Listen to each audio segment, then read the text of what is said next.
Great. Thanks, Mark and Ashley. So we're going to do questions at the end of this session. I would point out that I did try and promote hepctest.nhs.uk on Look North, the BBC local news, and got it on, I thought, and then they edited it out. But never mind. So I'd just like to introduce Simon Packer, who is an epidemiologist with UK HSA, who's going to talk to us about the WHO elimination thresholds. Simon. Thank you. Hi, everybody. Yeah, I'm Simon Packer. I'm a lead epidemiologist in UKHSA. I'm going to talk to you today about evidencing elimination in England. So it's all about how to get to that finish line that Mark and Ashley were talking about. So what do we mean by elimination? So the UK government signed up to the Global Health Sector Strategy to eliminate viral hepatitis by 2030.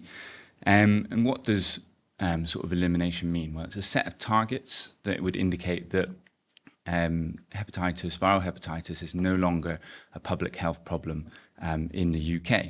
And what we do with this is we evidence elimination, and we have to capture all of this great work that you guys do out there in the field and quantify that to understand whether we reach these elimination targets set by WHO or not. So this is all about the 4 nations. This is about the UK. So we're bringing together all the devolved administrations and England together to demonstrate elimination at a national level. So what are the WHO targets? So this is the set of targets for both hepatitis B and hepatitis C. And this is the plan for WHO is around both viral hepatitis B and C to be eliminated. However, we will focus mainly on hepatitis C today. So there's a whole range of targets. There's impact targets, that's around incidence and mortality. And then there's programmatic targets, and that's around testing, treatment, and prevention. There's a whole host of other targets that sort of we won't go through, but these are around sort of the quality of strategic information, laboratory processes and programs, and adherence to principles of equity, human rights, and community engagement. So it's a really complicated set of different indicators that WHO require to be evidenced as part of going towards elimination. So quick disclaimer, it's a bit unfortunate the timing of this because we've actually got a new report coming out in November that's going to feature much more up-to-date data. So I'm going to be presenting data from our hepatitis C in the UK report, which features data up to 2021. So appreciate it's very much not where we are right now, but it is where we were a couple of years ago. The new report will feature data up to 2022 and will give a much better reflection of where we are now. So also thinking WHO guidance is not finalised, it's still in a sort of in a temporary format. New guidance will be published in the next couple of months, and the indicators very much are still a work in progress. So what you see today might be not what we see when we actually go in evidence elimination for real. So we'll start with hepatitis C mortality. So hepatitis C mortality is really important because it's looking at whether we have good testing, effective linkage to care, and that people are getting that journey from testing to care in a very quick and timely way. So WHO, to sort of evidence this, they want to see that they have less than 2 people dying from hepatitis C related causes per 100,000 of the population. And how they want to do this, they want us to look at death certificates and see the number of people with hepatitis C and ESLD and HCC on those death certificates. And they want to see that compared to the ONS population estimates for the UK and for England. So how are we doing? Mark already showed some of this data, but we have met this, we've very much met this target already, which is sort of fantastic work.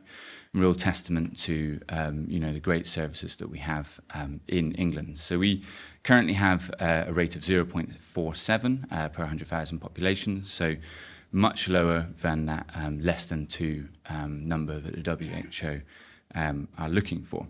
And you can see on this graph, we're seeing some really promising signs around mortality. And you can see the blue line at the top is WHO sort of estimate, and you can see the lines below, particularly the solid orange line, which shows a really nice decreasing trend from 2015. So the sort of take-home message is that we're expected to meet this target and meet it really well, because we've looked at a few sort of sensitivity analysis which show that even when we sort of add more deaths that could be potentially added in and be really sort of loose with our sort of definition, we still see that England is well below that WHO target. So it's really sort of promising news. So there's always, obviously, things we can do to improve. We can focus on the early diagnosis of hepatitis C, and we can improve that linkage to care through really effective sort of local care integration. The next steps for us at UKHSA is around looking at improving the reporting hepatitis C on death certificates, and that really allows us to sort of optimise our direct measurement of mortality. And there's also some really interesting work to look at the difference between HCC and ESLD mortality, as these are showing quite a different epidemiology at present. End-stage liver disease. Sorry. So hepatitis C incidence is the next indicator. So incidence is basically the number of new cases that we are seeing. So you can think of all of these things. There's a few terms I'll be using. So incidence, prevalence, and then looking at prevention. You think of a bathtub of water. The amount of water that's in that bathtub is prevalence, and then incidence is the amount of water that's entering that bathtub through a tap. Prevention is the way that you can sort of turn that tap off to reduce incidence. So if we think about incidence, that's that tap. It's the number of new cases that are coming into the population. And it's really important as an indicator because it shows the effectiveness of our prevention and control strategies, and it shows that they're effective at suppressing transmission within the community. So there's two measures here that WHO are interested in. So they want to see fewer than 5 cases per year per 100,000 population occurring in England and in the UK. And they want to see less than 2 per 100 people who inject drugs, new cases occurring. Now this is actually, like you can imagine, this is actually quite a hard thing to measure. They want to look at this through a direct measurement approach. So that's looking at a group of people who all have tested negative at some stage, monitoring them over time to then understand when they might test positive. And that's a sort of the gold standard approach. And that's one that we might be able to pursue. But there's also the alternative measurement around mathematical modelling to estimate this in the population as well. So this we can't currently manage. We can't currently measure using published data. So I'm going to show us a bit of a proxy around HCV prevalence. So that's that amount of water that's in the sort of bathtub. You can see that the two are linked, but they're definitely not the same indicator. But what we see with prevalence is enormously encouraging. When an epidemiologist sees a line like this, you're incredibly excited. Maybe that's just me, but it's very much an incredibly exciting thing to see because you don't really see this with many diseases. This real decrease, starts off as quite a steady decrease and then a really sharp decrease going on from sort of 2015. So it's incredibly exciting to see, and we've seen, a sort of relative reduction of around, 40 to 50%, which is really, really exciting to see. So the sort of reduction in hepatitis C prevalence is really promising, but it doesn't necessarily mean that we are seeing a reduction in incidence. It might still be that we are seeing a number of cases newly occurring, and it means that we really need to focus around our prevention measures related to hepatitis C, and only with good prevention will we decrease incidence effectively.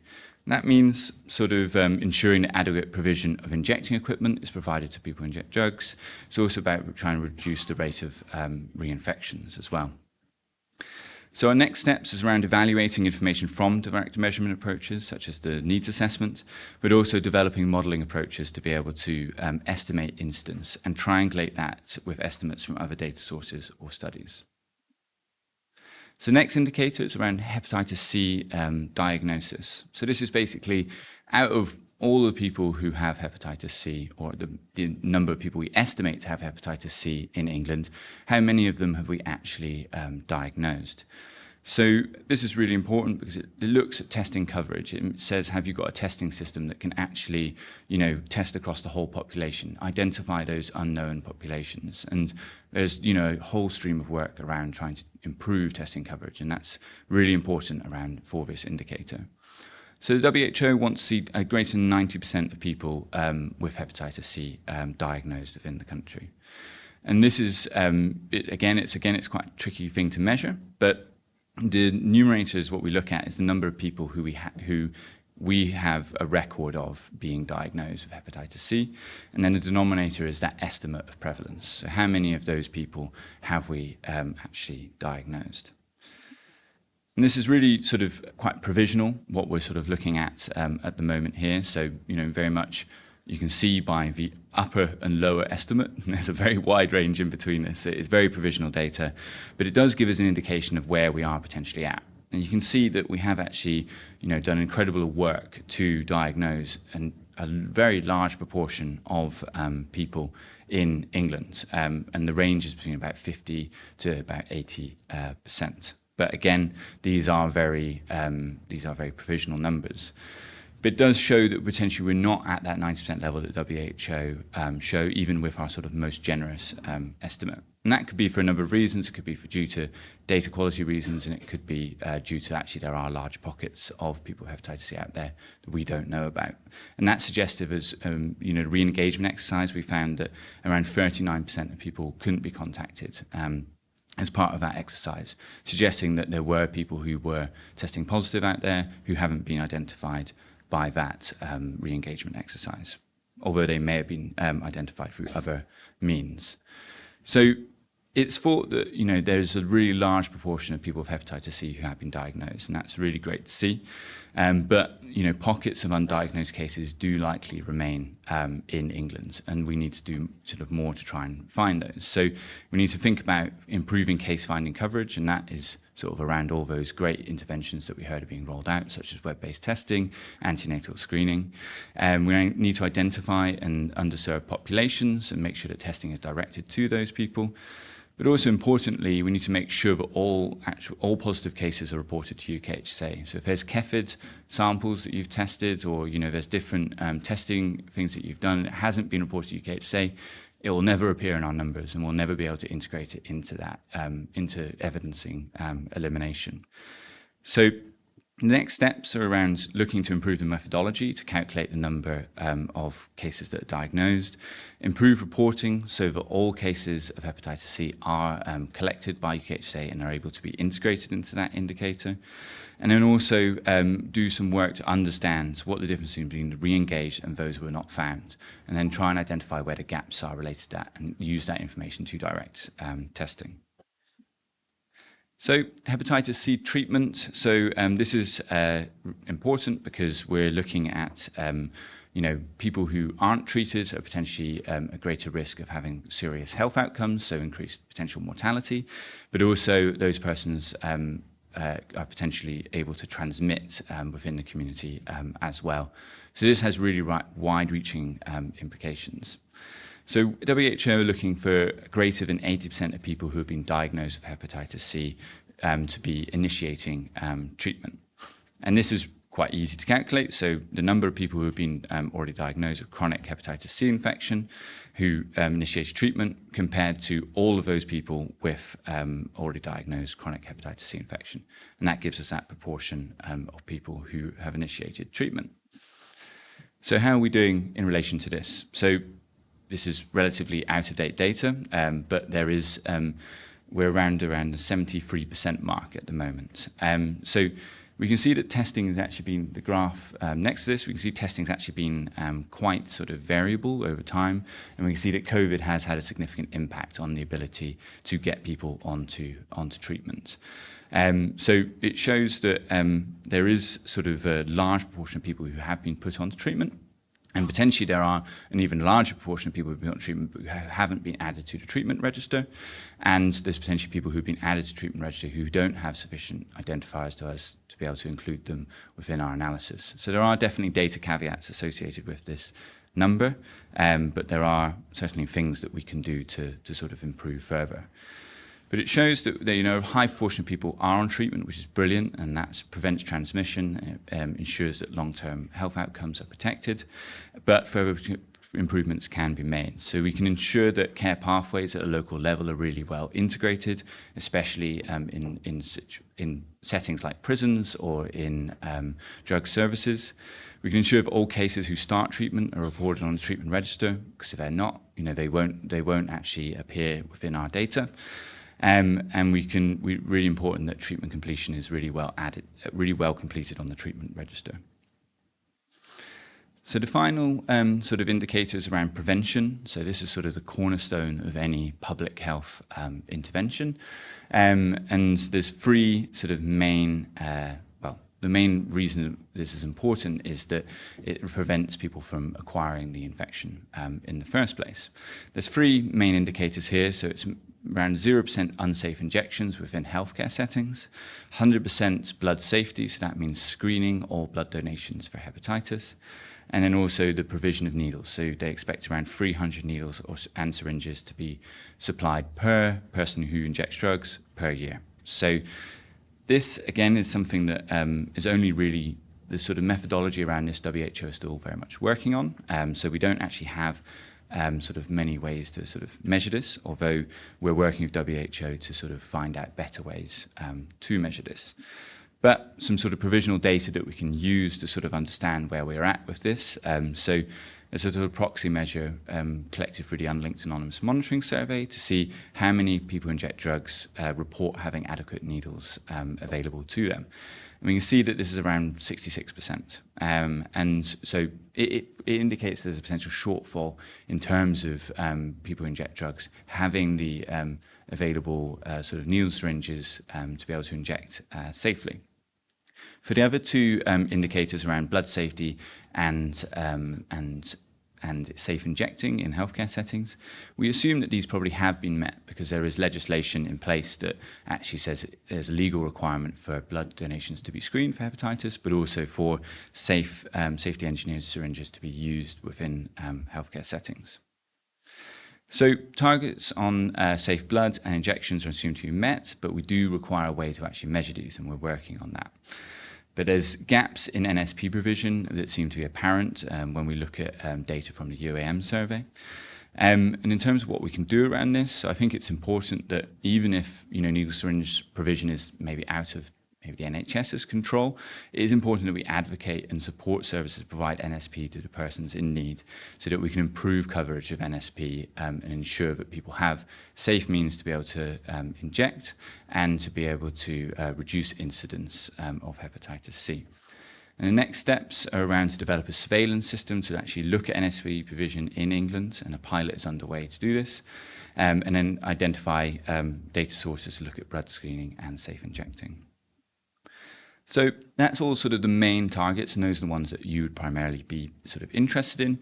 There are a whole ream of other additional targets around data quality, laboratory and medicine quality, and quality of hepatitis programming policy and practice.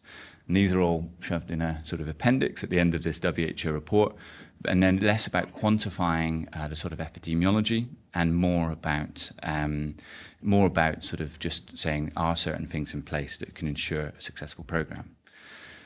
So there's sort of a whole governance structure that needs to be developed around evidencing elimination. It's not as simple as just sort of ticking a few boxes.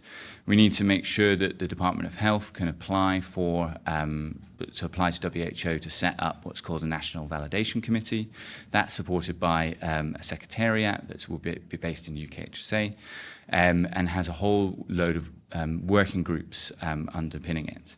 The National Validation Committee is completely independent from Department of Health, from UKHSA, from the NHS, and is basically the people who will mark the reports provided by UKHSA about whether we have met elimination indicators or not.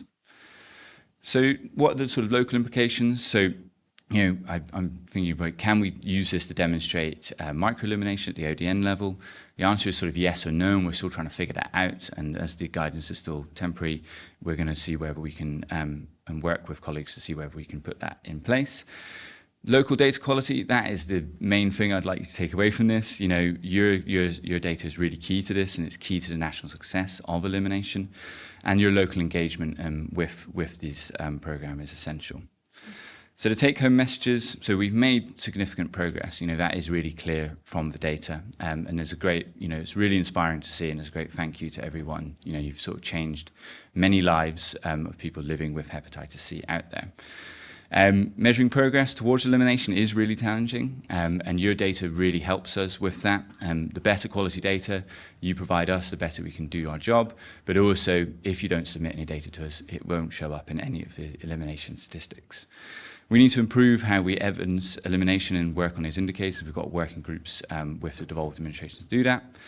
It's not just about England. WHO expects elimination at the UK level, so we're going to be working across devolved administrations to do that. And it's not just about hepatitis C. WHO do advocate for the elimination of hepatitis C and hepatitis B, and they also advocate for the elimination of HIV as a potential triple elimination project. So next steps, UKHA is looking to establish working groups to figure out how we go about evidencing elimination. We're going to work with stakeholders to develop new systems and data sources, and then we're going to start making a preliminary assessment of where elimination criteria have been met or not. And if it has been met, then we'll work with Department of Health and Social Care to build the governance around elimination and to apply to WHO to see if we've got elimination status or not. So that's it from me. Many thanks. If you want to contact me, my details are all here. And on the slides, there's lots of notes about the data, which I wouldn't want to bore you with. But thank you very much for your time.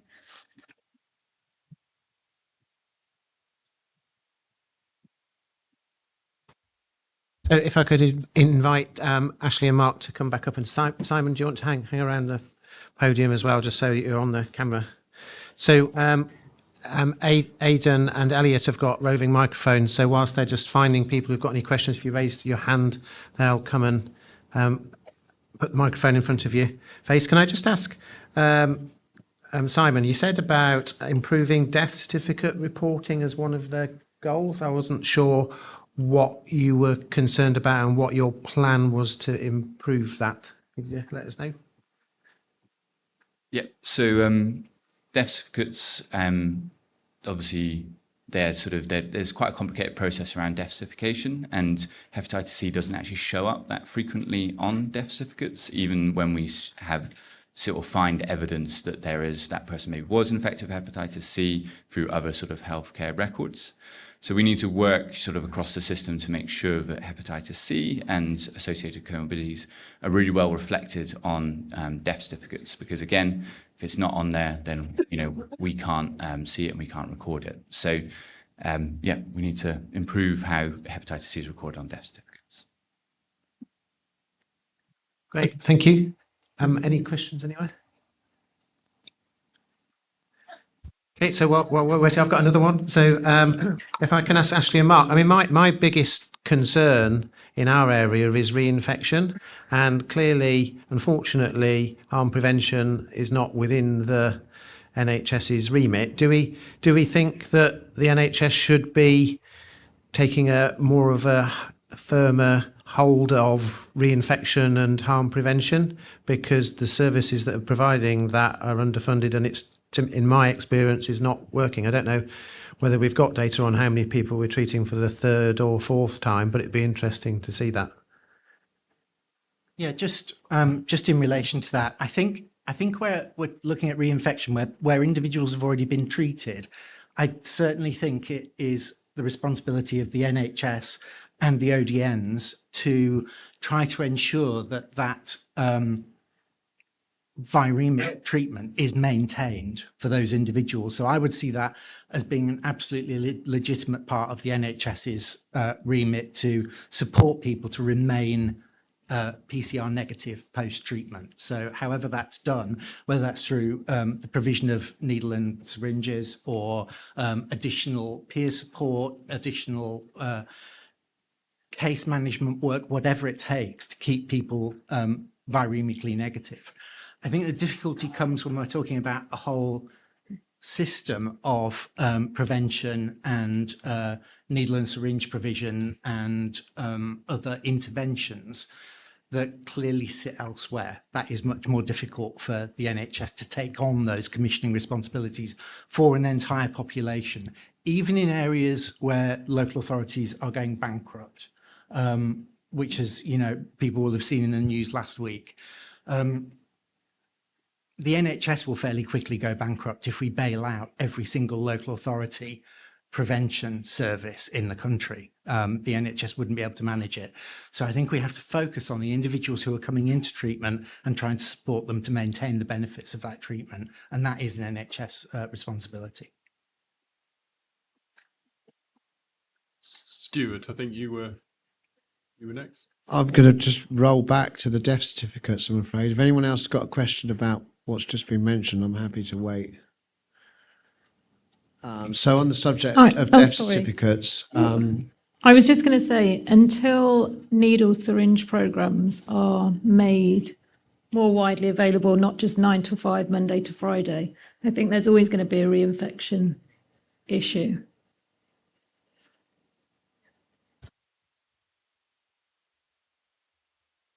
I had a question of Mark and Ashley. So it was with regards to the phases and the kind of structure of that quite linear diagram. I guess my anxiety, having recently taken over as an ODN lead, is that a switch to phase 3 and allocation of resources into phase 3 mustn't come at the detriment of phase 2, because phase 2 is what's going to prevent the incident infection. That's a key indicator of elimination.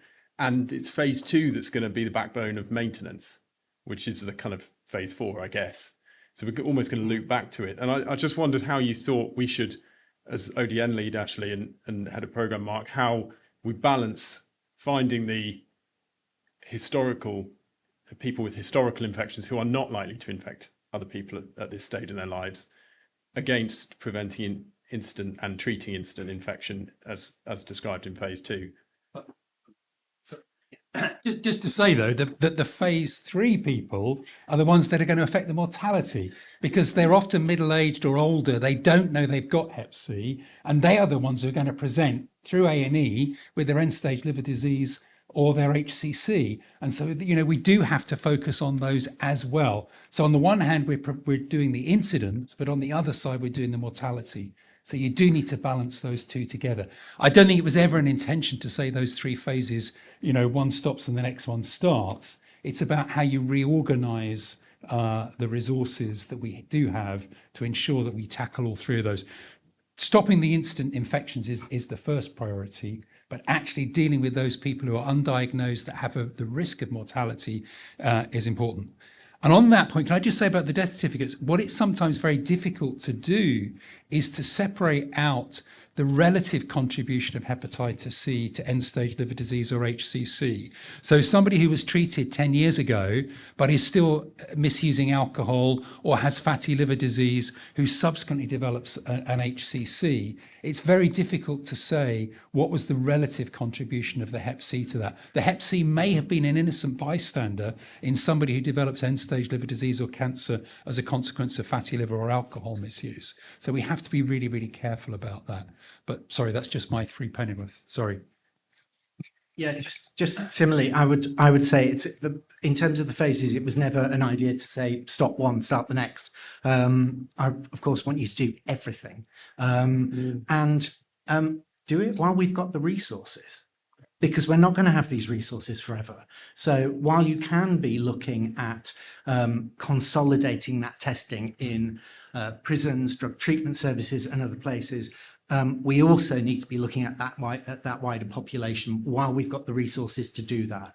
And certainly, I think you're right, Ryan, in terms of those in that kind of phase 2, where we're looking at drug treatment services and prisons, they're absolutely the bits that we need to have, we need to be doing right to be able to maintain. So reception testing in prisons will never become more important than when we finish this programme, when we stop doing hits in prisons. Similarly with drug treatment services, the ongoing testing of people who are at risk is still going to be a kind of key part of the system long after elimination. Thank you. Rachel. Yeah, it's very loud. I just wanted to ask Mark and Ashley, so we've got the web testing portal. We know that every time we do a promotional campaign, we get a take-up, a lift-up, which is brilliant. Ashley, you've just said that, we've got this group of people, possibly, we all come back to this one, people who maybe are in their 70s, 60s, 70s or whatever, and totally unaware that they've got Hep C. What more do we need to do to convince the Department of Health to do a national campaign to raise awareness of hepatitis C, so that, like they did with HIV? Because there is this constant resistance, and we've got now evidence that if you promote it, people pick it up. So what more do we need to do? That's a really difficult question. We've had these discussions a few times with colleagues at the Department of Health and Social Care and UKHSA and ourselves. There are limits to what we can do on a kind of ongoing programme basis, chugging away at trying to make sure that we plug all of the gaps in people's knowledge, awareness, and willingness to come forward for treatment, for testing and treatment. It is entirely within the gift of Department of Health and Social Care to decide whether there is a national programme for, a national communications campaign. I guess we can just keep asking. And maybe we need to come together and ask again in a new way, with, new messages, and see if something will be picked up. It certainly wasn't included as part of the last spending round, which was why any of the discussions we've had in the past year or two haven't come to fruition, because it wasn't a part of their planning. So maybe we just try and make sure it's in the next one. I think it also comes down to destigmatization. I think, having know your status is the HIV message, isn't it? And, having a Hep C check should be the same as having your cholesterol checked or your blood pressure checked. It's just part of a general health checkup. And I think that it goes back to stigma. People still associate hepatitis C with certain lifestyle choices, and that's what puts people off. The other thing I think is word of mouth. I mean, I've had a few people now picked up through the portal, and they're all delighted that they've been found. But the first thing they say is, I'm going to go and tell my relatives to get tested, or I'm going to go and tell my workmates to do the same. It's about good news stories, if you like. It's about individual case studies of how people have benefited from testing. It's a simple thing to do. The treatment is there, it's curative. Why not test? But you're right, we just need to spread the word of mouth. Okay. Hi, just on reinfection, I'm covering prisons in the Merseyside area. My concerns, the amount of prisoners that are sharing clippers. There's a lot of that going on. So I'm going around and I'm doing educational work, but there is, when I go to healthcare, they're basically saying, well, it's the prisons, it's up to them to provide the wipes but that is a massive thing that's going on at the minute. So I was talking to a prisoner the other day, and I asked to look at his clippers. They had teeth missing on them, and he said he was like up to shaving 30, prisoners' heads a week. So it's a concern. I suspect they're sharing. Well, yeah, I know. They are obviously. Yeah. Sorry. Yeah. I mean, as I say, I think they're sharing more than clippers. And until we get NSP in prisons, we're never going to stop reinfections in prisons. We've got to work with the Department of Justice to say this is not a risk. It works perfectly well in other countries, in France, in Australia, whatever. And until we actually get NSP into prisons, the problem's not going to go away. I think people blame the clippers when in fact it's actually works that they're sharing. But yeah, I take your point.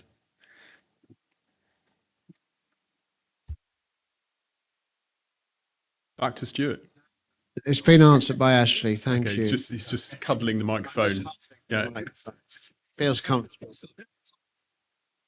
Simon, a lot of us have historically large numbers of patients who've had an HCV antibody in the past, but have never had a PCR. How are you counting those people? Are you counting them as diagnosed untreated, or are they somehow in a separate box? The other thing to say is the treatment registry you quite rightly mentioned, but let's not forget that we treated hundreds, if not thousands of patients with interferon before the treatment registry even existed. All the patients who went into clinical trials, I've got over 200 patients who were treated in phase 2 and 3 clinical trials who got their cure, who are not on that treatment registry. And the third group of patients is all of the patients that went and bought private DAAs before they were widely available. So there's probably a big group of patients who are not on your treatment registry who actually have been treated. And how do we sort of close those gaps in the data? Because I think they're not insignificant numbers. So I think it's a really good question. It's a hard question as well. But I think I guess, first of all, the work we're doing, first of all, around forming these working groups to actually understand how we properly define these indicators is going to be really key to that. I think I mean, in the end of the day, we have to have a data source to be able to pull them in and put them into our estimates, or have an estimate of how many people there might be, and then sort of adjust our numbers accordingly. But it's got to be robust enough that WHO sort of accept that as a methodology. So realistically, if there is data sources available for these, we would love to have them. We can integrate them into our numbers, and we can make sure that they are reflected. But if there isn't, then unfortunately it is going to be a matter of that we won't be able to count them, and that is the hard thing about this. But that is I think a discussion that we sort of all need to have as a elimination sort of program. And has the time come to say that reflex PCR should be mandatory, that a standalone antibody test is absolutely worthless because it doesn't tell us whether someone's got hepatitis? I'm not going to say for UKHSA, but I would say that definitely sounds like a sensible idea. And sorry, and Ashley's point about the antibody positive never had a PCR. How are they being handled? So I'm pretty sure they're included in the numbers because of the, as you say, the patchy nature of people getting the follow-up test. So you can't necessarily just discount them because they don't have that follow-up test, because we just don't know, and that's the base facts of it. And I think then there'll be a discussion with WHO about how those people are included, and whether we do a sort of maybe potentially adjust for the proportion that we would expect to be PCR positive and only include them. So there are ways that we can reflect that information, but it's to be decided, I think. I mean, ED testing is now showing, the ED testing is now showing, certainly in my part of London, that 95% of people who are antibody positive are PCR negative, because that's somewhere where we do have obligatory reflex testing. And only half of those people do we know have ever had treatment in the past. So I suspect an awful lot of those people in that 140,000, 160,000 or whatever that you've got are actually people who've spontaneously cleared. And we're never going to be able to treat those because they don't need treatment. So I take your point. We do need to cleanse this data, because I do worry that we're chasing an invisible target if all these people that you've got on your list as untreated, diagnosed but untreated, actually don't need treatment. But yeah, sorry. And do you know what proportion or how many fit that criteria of Hep C, antibody positive, never had a PCR? Sorry, spot. I don't know that number, but I can let you know. Interesting to know, won't it? Because that group are not in the game, really, are they? It's all right. There's just one other thing that I wanted to mention before we end up breaking, or before the questions finish. Simon mentioned about the WHO and the elimination metrics. WHO, when I've had discussions with them, are, as Simon mentioned, very keen on measuring the UK in terms of elimination. And when I've said to them that there are different government, devolved administrations, there are different health systems, there are different, their response tends to be, oh, well, we don't want to do anything at a subnational level, which seems to be a kind of major misunderstanding about the UK, which is made up of 4 nations. So, they are looking at a UK metric. However, we know in terms of the health systems, the delivery, completely different across the different devolved administrations. So a discussion I was having with one of the devolved administrations only last week with their clinician, they do a PCR test. They then wait 3 months and do another PCR test before ever prescribing. That's in another part of the UK. And in this part of the UK, in England, we can actually see people, diagnose people, and hand them a bag of meds within an hour. That's not sending them away for 3 months and saying, come back and get tested again in 3 months' time. So how the different devolved administrations are meeting the metrics are going to be very different. And in reality, the other smaller countries are going to be pulled along by the size of the England programme and the numbers of people found and treated, because it's just a bigger population. So their small population is not going to impact massively on the overall elimination metric. So I think one of the key things that we need to do from an NHS England perspective, and we'll be working with ODNs and UKHSA and other partners, is to understand, okay, but what does that say about England? How is England doing? Because we need to understand that actually if we're doing good things or could be doing things better, that's really useful information to us about the programme and the programme delivery and where we go next. Having that kind of uncertainty about the impact of other systems and other pathways and their effectiveness or lack of isn't helpful to us and isn't helpful to you, because we could be asking you to do a load of things that actually aren't really relevant because of how far we've come. So we will be doing some work around what does this mean for England? So how does elimination look in England alongside whatever the WHO need from a UK perspective? Great. Great. So I think we're at break time. I've got one more question. Sorry, one more. So I just was wondering around things like when people are diagnosed with Hep C and treated in different areas or providers change, how much sort of collation there is of statistics. So like I'm thinking about things like people who might have been in rehab or prison in a different area, starting treatment, come to us, get tested by maybe drug treatment services or by us, and if we don't know that they were treated, like how does that filter through without us just kind of actually guessing, or someone direct, because not all the time not everybody tells you that they've been treated. So is there any systems in place to collate that? Because we're all on different recording systems, different labs.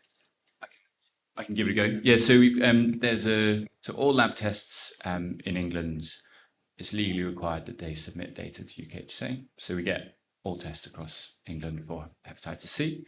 So that covers the testing bit, and then treatment. Basically, will be there's the treatment register. So we will take data at a national level from the treatment register. We link those two together based upon names, date of births, NHS numbers, and that gives us that sort of pathway from testing to treatment at a national level. So that's why it's so important that all tests are reported through the lab or directly to UKHSA, all positive tests. All people are put on the treatment register, and people are given good identifiers added on when they're so names are consistent, dates of birth consistent, NHS numbers are always really helpful. And then that means that we can successfully compile all of that data at a national level. So does that then mean that some people have achieved SVR and we on the ground don't? Yes. So the other thing is blue tech. So if you try to so everybody is on blue tech. So if you try and treat somebody that's already been treated, it will flash up on blue text, so you'll be able to see that. And also the Arden and Gem registry will tell you again whether somebody has been treated before. So again, your ODN lead can check on the Arden and Gem registry. The issue I think you're talking about as well, though, that is a problem, come back to that in a sec, is people who've been repeatedly tested. So I'll see a guy in reception at prison and I say, we need to test you because we've got to keep our treatment up at night, our testing rates up at 95% because otherwise we lose our micro-elimination certificate. And he says, well, hang on a minute. I've just transferred from Stafford prison. They tested me there. They tested me in the drug treatment service before I went into prison. I've had 5 tests in the last 6 months. They've all been negative. I don't want to do another test. Thank you very much. And that's the issue. It's the testing that we really need to be trying to follow through. I don't think there is a single way of doing that. You're right, UK HSA has all that data, but we can't just phone up Colindale and say, has this person been tested before? So there is a testing registry, people don't really use it.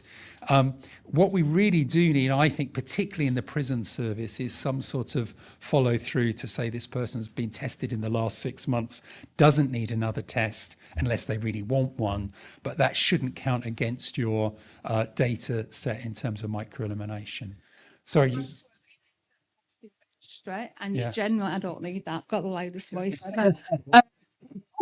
And we generally don't see outside our own network. Am I right, ladies? That's the problem. It's data Yeah. sharing. If I can just clarify, the London networks can see each other's because we treat them as kind of like a single ODN. We commission and manage them on a number of shared programs, so they can see each other's data across the London networks.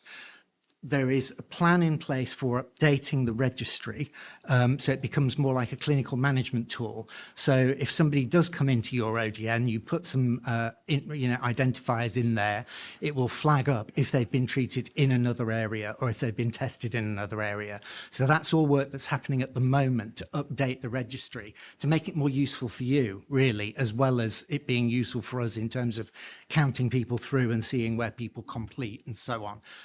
But that's sitting at the moment with Arden Gem to do all the development work. Several other hands have gone up. Sorry, just to touch on Ashley's point, you can always email us and call us, and we will tell you if someone has been treated before. The email was on my slides, hepatitis@ukhsa.gov.uk. Inbox is going to flood. That's great. Email us away. Guess we should make this the last question because we're eating into the coffee time. Sorry, we in the Lancashire, we've noticed a lot of resistance now with treatment. Is there a plan going forward for this? Because obviously it's going to become quite a pandemic. So was that drug resistance you're talking Yeah, about? to treatment. Yeah. Resistance, the patient doesn't want the treatment or the No, the resistance. the virological resistance. Yeah. It's a very interesting topic, and lots of people bring this up. From a clinical point of view, it's important to work out which class of drugs they're resistant to because the resistance mutations last different lengths of time. There are certain backbone drugs, and in a commercial, I'm not going to name certain drugs. There are some drugs components that we've never seen resistance to, and that can often overrule if they've got resistance to one of the other components. So it's always worth trying. 9 times out of 10, it comes back down to adherence. So if you've got somebody who's got certain resistance mutations, it's about discussing with your virologists or your clinicians about which are the optimal drugs to use. Sometimes it's worth waiting a couple of months, assuming you've got harm reduction measures in place. But then when you actually are going to go and treat that patient, it's really, really important that you look at adherence.